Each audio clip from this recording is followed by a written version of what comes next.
Welcome. In today's tutorial, I'll show you how to enable the send a message when someone boosts your Sohun server option in Discord. This feature is a great way to let everyone know when someone supports your community by boosting your server. It's quick to set up, and you can do it directly from your server settings. Let's get started. First, open the Discord app on your device. You can use either the desktop or mobile version. The steps are pretty much the same. Once Discord is open, head over to the server where you want to enable this setting.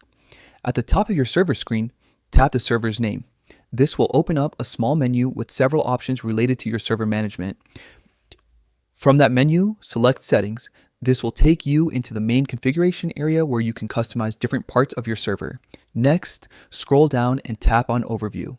The Overview tab contains a bunch of basic settings for your server, including the system message settings, which is exactly what we're looking for. In the System Messages Settings section, you'll see a few options that let Discord automatically post updates about certain activities. Look for the option that says Send a message when someone boosts this server.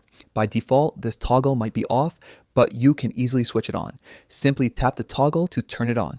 Once enabled, Discord will automatically post a message whenever someone boosts your server, so everyone can celebrate together.